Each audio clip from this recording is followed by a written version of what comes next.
নমস্কার প্রিয় বন্ধুরা, আশা করি আমরা সকলে ভালো আছেন। তো ইতিমধ্যেই আমরা জেনে গেছেন যে ওবিসি সংরক্ষণ নিয়ে নতুন করে বিজ্ঞপ্তি প্রকাশিত হয়েছে এবং সেখানে বলা হয়েছে যে যারা ২০১০ সালের আগে ওবিসি ক্যান্ডিডেট হিসেবে নথিভুক্ত হয়েছেন, তো তাদেরকে সকলকে গ্র্যান্টেড দেওয়া হচ্ছে এবং ২০১০ সালের পরে যে সমস্ত ক্যান্ডিডেটরা ওবিসি হিসেবে গণ্য হয়েছে তাদেরকে কিন্তু আপাতত বাইরে রাখা হচ্ছে। তো সেক্ষেত্রে পুরো বিজ্ঞপ্তিটা নিয়ে আজকে আলোচনা করা হবে। তো ২০১০ সালের আগে যে সম্প্রদায়ভুক্ত মানুষজন ওবিসি ক্যান্ডিডেট হিসেবে অন্তর্ভুক্ত হয়েছিলেন, তাদেরকে সংরক্ষণ ছিল ওবিসি এ 10% এবং ওবিসি বি হচ্ছে 7%। তো এই দুটি সম্প্রদায়কে মিলিয়ে মোট 7% সংরক্ষণ করা হচ্ছে এবং ২০১০ সালের পরে যে ৭৭টি সম্প্রদায় নতুন করে ওবিসি তালিকাভুক্ত হয়েছিলেন, তো তাদেরকে কিন্তু আপাতত বাদ হিসেবে গণ্য করা হচ্ছে। তো কারা কারা নতুন ওবিসি ক্যান্ডিডেট হিসাবে নিজেদের দাখিল করতে পারবেন, অর্থাৎ কাদেরকে সেই সুযোগ দেওয়া হয়েছে ২০১০ সালের আগে নিযুক্ত ক্যান্ডিডেটদের এবং ২০১০ সালের পরে যারা ওবিসি ক্যান্ডিডেট ভুক্ত হয়েছেন তাদের মধ্যে কোন কোন সম্প্রদায়কে রাখা হচ্ছে এবং কোন কোন সম্প্রদায়কে বহিষ্কার করা হচ্ছে, সমস্ত তথ্য নিয়েই আজকের ভিডিও আলোচনা করব। কেউ ভিডিওটি স্কিপ করবেন না। আমাদের নোটিফিকেশন দেখাবো, নোটিফিকেশন পরপরই পুরো বিষয়টি ভালোভাবে বোঝাবো এবং এর পাশাপাশি জানিয়ে রাখবো যারা ইতিমধ্যে ওবিসি সার্টিফিকেট নিয়ে চাকরিতে জয়েন করেছেন তাদের ক্ষেত্রে কি হবে সেটি নিয়ে আজকের ভিডিওতে আলোচনা হবে এবং পাশাপাশি অনগোয়িং প্রসেস, অর্থাৎ যারা ইতিমধ্যেই SSC group C, group D এবং এসএসসি এসএলএসটি দিয়েছেন তাদের ক্ষেত্রে কি কি নিয়ম ধার্য হতে পারে, নাকি নতুন করে আবার কেস হবে এবং এই সমস্ত ক্যান্ডিডেটরা আবার নতুন করে সুযোগ হারা হবে। তো সমস্ত বিষয়টি নিয়ে আজকের ভিডিওতে আলোচনা করা হবে। তো চলুন আমরা দেখে নিই। তো আমরা যদি বিজ্ঞপ্তি দিকে নজর রাখি তাহলে দেখতে পাবো যে government of West Bengal backward class welfare department থেকে নতুন বিজ্ঞপ্তি প্রকাশিত করা হয়েছে এবং সেখানে বলা হচ্ছে যে ২০১০ সালের আগে যে সমস্ত রিজার্ভেশন পলিসির আন্ডারে ওবিসি সম্প্রদায়ভুক্ত হয়েছেন, তো সেখানে ওবিসি এ ক্যাটাগরিভুক্ত ছিলেন 10% এবং ওবিসি বি ক্যাটাগরিভুক্ত 7% সংরক্ষণ ছিল। And where the Honorable Division Bench of High Court at Calcutta also limited the reservation of OBC in the state to 7%. তো এই 66 সম্প্রদায়ভুক্ত মানুষের জন্য 7% সংরক্ষণ রাখা হয়েছে। Now therefore the government is pleased to inform accordingly that the state list of OBC consists of the following 66 classes to avail 7% reservation in the services and posts under the government of West Bengal. Government of West Bengal আন্ডারে এই 66 সম্প্রদায়ের মানুষদের জন্য 7% সংরক্ষণ করা হচ্ছে। এই 66 সম্প্রদায়ভুক্ত মানুষ কারা দেখুন: কাপালি, বৈশ্য কাপালি, কুর্মী, সূত্রধর, কর্মকার, কুম্ভকার, স্বর্ণকার, কলু, নাপিত, যোগী, নাথ, গোয়ালা, গোপা, পল্লব গোপ, বল্লভ গোপ, যাদব গোপ, গোপ, আহির অ্যান্ড মহিরা, বারুজীবী, সচ্চাসী, মালাকার। তো 66 সম্প্রদায়ের মধ্যে এর চেয়ে 15টি পরবর্তী আরও পড়ে নিচ্ছি আমরা দেখব।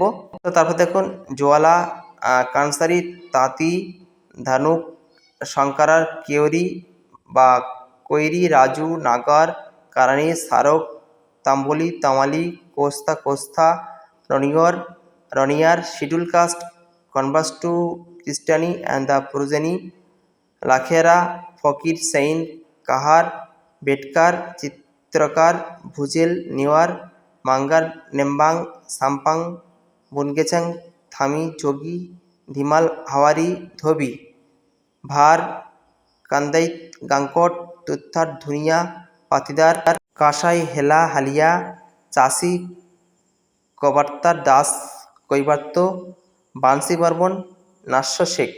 তারপরে দেখে নেব পাহাদি মুসলিম, খেন নন বানিয়া ক্যাটাগরি, শাকিল, সুনোয়ার, বারভুজার, দেওয়ান, রায় ইনক্লুডিং চামলিং, রায়েন, কুঞ্জরা, সারসপাদিয়া, দেভাঙ্গা, হাজ্জাম মুসলিম আর চৌধুরী মুসলিম। তো এই হচ্ছে 66 সম্প্রদায়ের মানুষ, এদের জন্য 7% সংরক্ষণ থাকছে এবং কারা বাদ দিচ্ছে সেই লিস্টও আমাদেরকে জানাবো।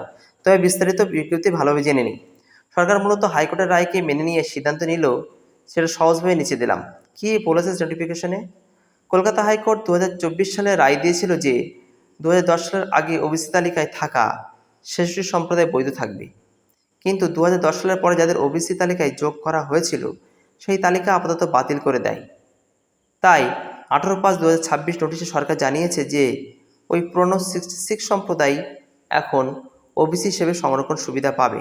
এখন কত শতাংশ রিজার্ভেশন আগে ছিল, তো চলুন দেখে নিই।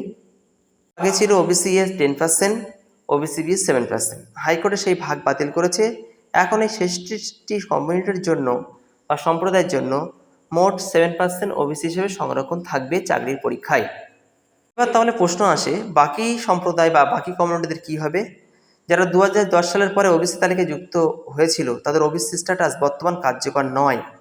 তারা আপাতত ওবিসি কোটার সুবিধা পাবেন না। চাকরি, ভর্তি, স্কলারশিপ ইত্যাদিতে অনেক ক্ষেত্রে আনরিজার্ভ জেনারেল হিসেবে ধরা হতে পারে। অর্থাৎ আনরিজার্ভ বা জেনারেল এই দুটো হিসেবে আমাদের কিন্তু ধরা হবে। জেনারেল মানে কি? এখানে জেনারেল মানে হচ্ছে তারা আর ওবিসি রিজার্ভেশন পাচ্ছেন না, কিন্তু তাদের জাতি বা কমিউনিটি বদলে যায়নি, শুধু সংরক্ষণের আইনি স্বীকৃতিটি বাতিল হয়েছে। প্রশ্ন আসে, ভবিষ্যতে কি আবার তারা ওবিসি হতে পারবে? হ্যাঁ, সম্ভব। যদি রাজ্য সরকার নতুন সমীক্ষা করে, আইন অনুযায়ী নতুন তালিকা তৈরি করে এবং সেটা আদালতে টিকে যায়, তাহলে ভবিষ্যতে আবার ওবিসির সুবিধা ফিরতে পারে।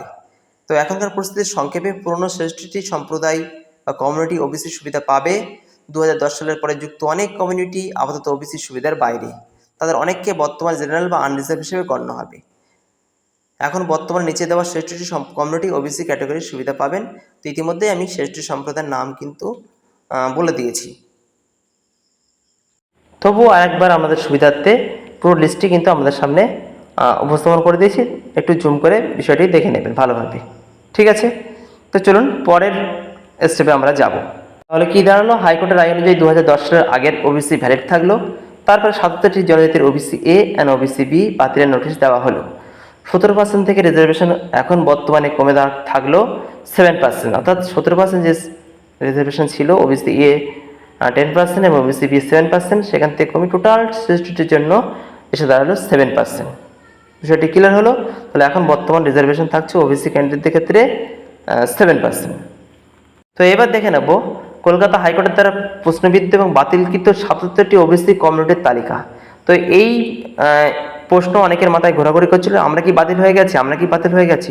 তো 66 সম্প্রদায়ের তো দেওয়া হয়েছে, আর বাদ বাকি 77 সম্প্রদায় কারা আছেন বা কমিউনিটি কারা আছেন, তো চলুন বিস্তারিত দেখে নেবেন। তো আশা করি পুরো বিষয়টি আমাদের ক্লিয়ার হয়ে যাবে এই লিস্টটি দেখলে। তো শেখ, খান, মুসলিম মোল্লা, ভাটিয়া মুসলিম, মুসলিম মণ্ডল, কাজী, টুটিয়া, গাজী, মুসলিম বিশ্বাস, বৈদ্য মুসলিম, গায়েন মুসলিম, মুসলিম পিয়াদা, ধালি মুসলিম, মালিথা, শাহজি, মুসলিম দর্জি, ওস্তাগার, ইদ্রিসি, মুসলিম দফাদার, মুসলিম সর্দার, সরকার মুসলিম, মিস্ত্রি মুসলিম, সরকার মুসলিম, মিস্ত্রি মুসলিম, মুসলিম সাপুই, পাইক মুসলিম, আকঞ্জি, আখান, মহালদার মুসলিম, গোলদার মুসলিম, মাল মুসলিম, বেলদার মুসলিম, ধাবক মুসলিম, কায়েল মুসলিম আর খাসামা, লায়েক মুসলিম, নায়া মুসলিম, শিউলি মুসলিম, আজ্জা মুসলিম, চৌদ্দলি মুসলিম, পাহাড়িয়া মুসলিম, মুসলিম লস্কর, মুসলিম জমাদার, মুসলিম হালদার, খোত্তা মুসলিম, দালাল মুসলিম, মুসলিম রাজমিস্ত্রি, পুরকাইত মুসলিম, তরফদার মুসলিম, ঘরামি মুসলিম, মুসলিম সুতন মিস্ত্রি, দেওয়ান মুসলিম, বায়েন মুসলিম, খন্দেকার, খনকার, হালসানা মুসলিম, সেপাই মুসলিম, আবদার মুসলিম, ব্যাপারী মুসলিম, ভুইয়া, ভুন্না মুসলিম, চৌধুরী মুসলিম, দাপ্তরি মুসলিম বা দপ্তরি মুসলিম, ধুগরি মুসলিম, হাজারি মুসলিম, মালি, ফরাজি। এই যেগুলো প্রত্যেকটা বলছি আমি প্রথমে, সেগুলো কিন্তু টাইটেল, তারপরে কিন্তু তারা কোন সম্প্রদায়ের ভুক্ত মানুষ তাদের টাইটেল আছে তাদের কিন্তু বোঝানো হচ্ছে। দাপ্তরি মুসলিম, ধুগরি মুসলিম, হাজরি মুসলিম, মালি, ফরাজি মুসলিম, মুচি, চামার মুসলিম, মুফতি, মুসলিম বারুই, নিকারি মুসলিম, পাইলান মুসলিম, মুসলিম পেছি, শিকারি, বসঙ্গী মুসলিম, চুরিহার, সানা মুসলিম, সাবেং, বারাদি, হোসেন গোয়ালা, মৌলি, সাধু খান মুসলিম আর পার। তো এই 77টি সম্প্রদায়ভুক্ত কমিউনিটি ওবিসি সম্প্রদায়ভুক্ত থেকে বর্তমান আজ থেকে কিন্তু আপনারা বাতিল হলেন। পরবর্তীকালে সরকার কোনো পদক্ষেপ নিলে আপনারা কিন্তু এই ওবিসি সম্প্রদায়ভুক্ত হতে পারেন। তো এখানে প্রশ্ন রয়েছে যে যারা 2010 সালের পরে এই ওবিসি সার্টিফিকেট জোগাড় করেছেন ওবিসি এ বা বি, তাদের ক্ষেত্রে চাকরির ক্ষেত্রে কি কোনো অসুবিধা হতে পারে বা অসুবিধা হতে পারে? সুবিধা অসুবিধা নিয়ে কিন্তু এবার আলোচনা করব। তো চলুন হাইকোর্টে একটা রায় দেখে নেব, সেখানে কী বলা হচ্ছে দেখে নেব। তো সেখানে দেখুন এই রায়টি সুপ্রিম কোর্টের 2024 সালের রায়, যেদিন 77টি জাতি যা সার্টিফিকেট ক্যান্সেল করেছিল সুপ্রিম কোর্ট। 2011 থেকে 24 অবধি যারা ওবিসি এতে জব পেয়ে গেছে কারো জব যাবে না। বিষয়টি বুঝলেন ভালোভাবে? 2011 থেকে 2024 সালে ওবিসি এতে যারা জব পেয়ে গেছেন তারা কিন্তু তাদের কোনো জব যাবে না, সুতরাং আমরা চিন্তা করবেন না। কিন্তু 2024-এর অর্ডার ডেটের পরে কোনো নিয়োগে এই অর্ডার লাগু হবে না। তাহলে 2024 সালের পরে যদি কেউ নিযুক্ত হয় তাহলে কিন্তু এই অর্ডার লাগু হবে না। তো এক্ষেত্রে প্রশ্ন আসতে পারে, তাহলে নতুন যে এসএসসি গ্রুপ সি ডি পরীক্ষা হলো এবং এসএসসি এসএলএসটি পরীক্ষা নিয়েছে, সেক্ষেত্রে সম্ভাবনা কি হতে পারে? সেক্ষেত্রে বলে রাখি, যেহেতু যখন পরীক্ষাটি নিয়েছিল তখন কিন্তু এরকম রায় বার হয়নি, সুতরাং অনগোয়িং প্রসেসে কোনো কিছু আটকে থাকার কথা না। তো ইতিমধ্যেই বলে রাখছি যে বিষয়টি ইতিমধ্যে যেহেতু ক্লিয়ার করেছে হাইকোর্ট থেকে সুপ্রিম কোর্টের নির্দেশ অনুযায়ী, সুতরাং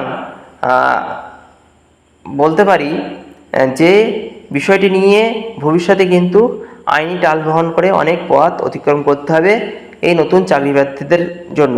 কিন্তু এই সালে যারা চাকরি পরীক্ষা দিয়েছেন তারা যদি 2010 সাল আগে নিযুক্ত সার্টিফিকেট জোগাড় করে থাকেন তাহলে তাদের ক্ষেত্রে কোনো অসুবিধা হওয়ার কথা নয়। তো সেখানে দেখুন কি বলা হচ্ছে, the service of citizen from 77 class and 37 classes added in the exercise of section struck down above who are already in the service of the state or have already availed the benefit of reservation or have succeeded in any section process in the state shall not be affected by the reason of this judgment. তো এই জাজমেন্টের জন্য যে সমস্ত নিযুক্ত হয়েছেন চাকরিতে ওই certificate দাখিল করে তাদের ক্ষেত্রে কোনো প্রভাব কিন্তু আর পড়ছে না। যত প্রভাব পড়বে নতুন যত নিয়োগ হবে সেক্ষেত্রে কিন্তু এই আইন মোতাবেক সমস্ত ক্যান্ডিডেটদের নিযুক্ত হতে হবে এবং তার ক্ষেত্রে যদি কেউ ওবিসি ক্যাটাগরি সার্টিফিকেট বের করে থাকেন, সে ওবিসি এ বা বি হোক, স্বার্থোন্নতি সম্প্রদায়ের ভুক্ত হলে তাদেরকে আনরিজার্ভ ক্যাটাগরি হিসেবে দেখানো হবে। একমাত্র তারাই সুবিধাভাবে 66টি সম্প্রদায়ের ভুক্ত মানুষজন, এই 66টি সম্প্রদায়ের মানুষ নিজেদেরকে ওবিসি এ বি হিসেবে প্রতিষ্ঠিত করতে পারবে এবং সেক্ষেত্রে যারা 66টি সম্প্রদায়ের ভুক্ত নতুন যারা সার্টিফিকেট পেয়েছেন 2010 সালের পরে থেকে তারাও কিন্তু ওই 66টি সম্প্রদায়ের অন্তর্ভুক্ত হবেন।